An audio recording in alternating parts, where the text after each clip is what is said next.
This sermon is called Good Without God. It came about because a couple won a church auction where the prize was a sermon topic and a lunch to discuss it with me. I had a delightful lunch with them, and we talked about many things. The topic they asked me to speak about is humanism. We don't talk about humanism, the wife said, and I realized she is right. Much of what we talk about is in harmony with humanism, but we don't talk about it directly. Let's start with the fact that humanists are atheists. They may talk about being spiritual or agnostic, but they fall under a broad category of people who do not believe in God per se. Other than LGBTQ people, atheists are among the most ostensibly reviled in mainstream culture in America. How likely do you think it would be for an atheist to be elected president of the United States? Can you imagine a time when a serious candidate or any public figure could say openly and unapologetically that they don't believe in God without a resulting uproar of condemnation? I know Tom Sawyer got away with it for quite a while. It's sort of amazing to wrap one's mind around the idea that atheism is so demonized even today. It's not that hard to understand, although if you buy into the idea that by rejecting the existence of God, atheists are also rejecting all good behavior. I confess that when I was living in Texas for a few years, I liked to listen to Dr. Laura Schlesinger on the radio. Schlesinger is a self-styled expert in human behavior.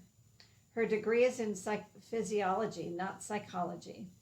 She's also an Orthodox Jew who has been criticized on numerous occasions for anti-gay statements. She takes people's phone calls about their problems, usually with relationships or parenting. I liked her no-nonsense way of talking that got past the caller's excuses to the heart of an issue. One day I was flabbergasted to hear her say that it would be impossible for anyone to do the right thing if they didn't believe in God. I guess I shouldn't have been surprised given some of her other beliefs, but I was. It seems so illogical. She certainly isn't alone in that belief. There are many who have asserted that without such a belief, a person would just naturally do whatever pleased them in the moment, regardless of whether it hurt others. We have to have the threat of punishment or the desire to please an omnipotent being to give up our selfish desires, she would assert. And clearly, she's referring to a particular concept of God that even many theists would not relate well to. But many can.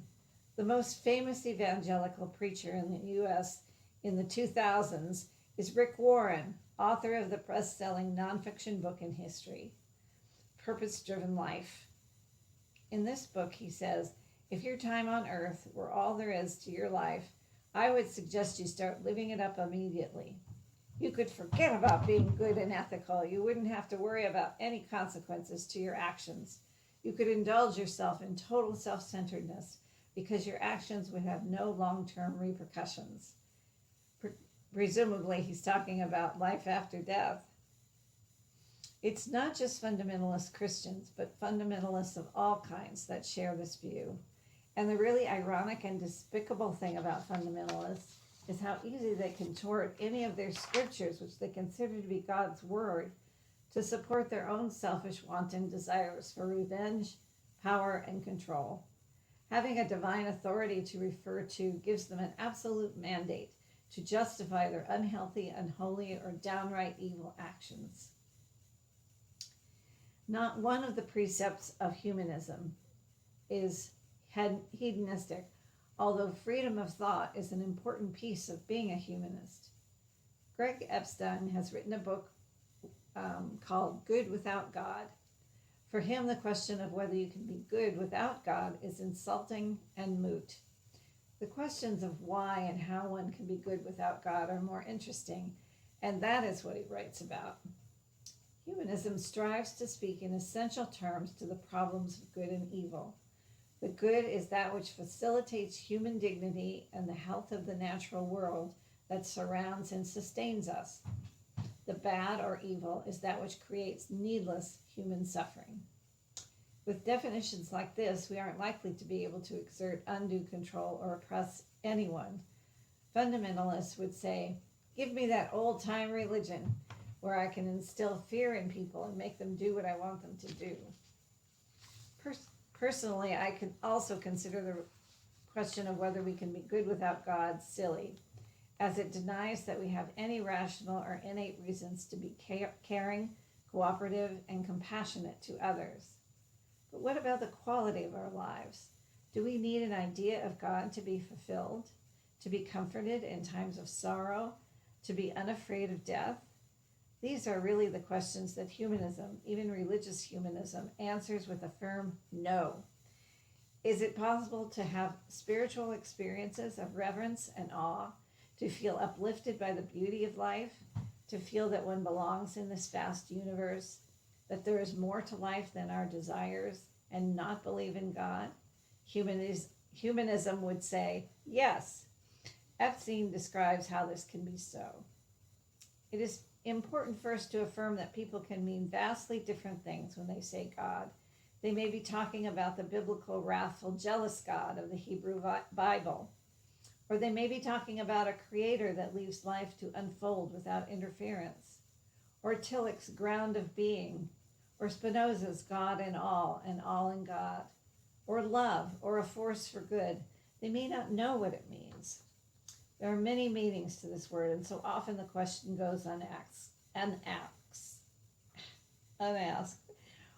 What do you mean by God?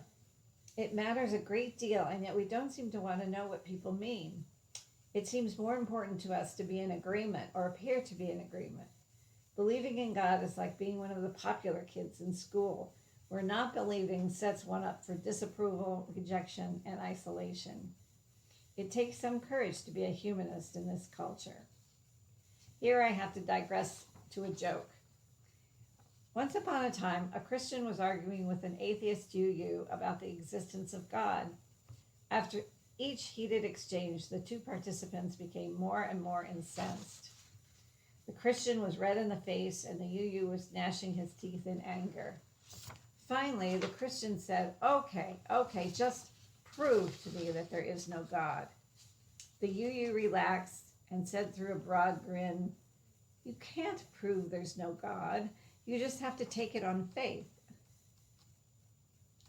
As far as our behavior is concerned, a belief in God and fear of eternal punishment is no guarantee of good behavior.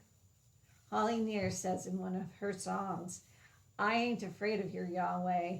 I ain't afraid of your Allah. I ain't afraid of your Jesus. I'm afraid of what you do in the name of your God.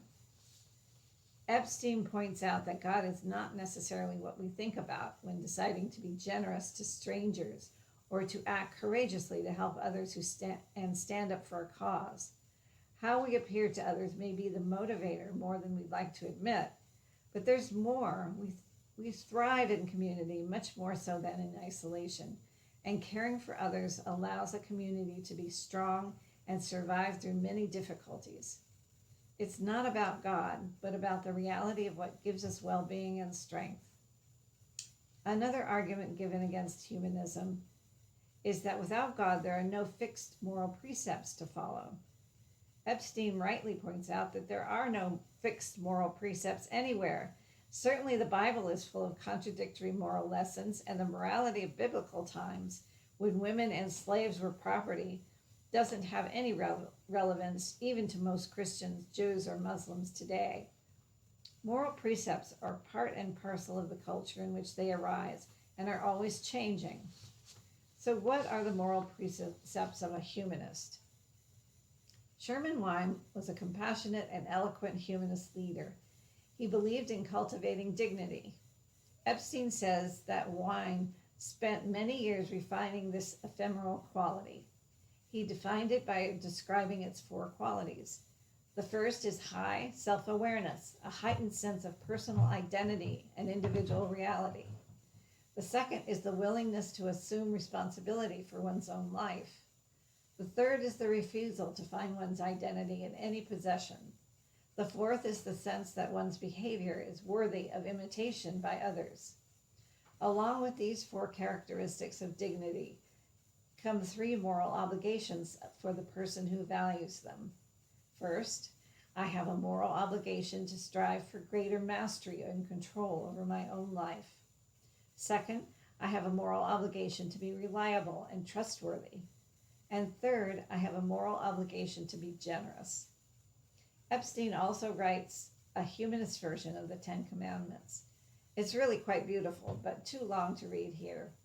I'll give you one example. The first and second commandments, which in their biblical form are, "Thou shalt have no other gods before me, and thou shalt not make an idol of your God."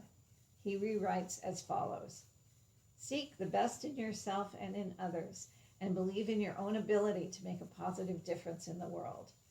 And the second, "Pursue truth and honesty in all that you do, and be wary of allowing power, status, or possessions to substitute for moral courage, dignity, and goodness." Humanism gets us back to the essentials, like the time I was called to the bedside of an elderly woman who was dying in the ER of the hospital where I was the overnight chaplain. Her sisters were at her side, holding her hand. One of them asked me to get the priest on call, and I went out and called him.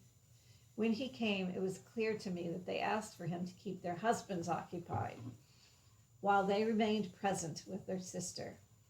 The priest performed the blessings, and they just ignored him. They stroked their sister's hair and looked into her face.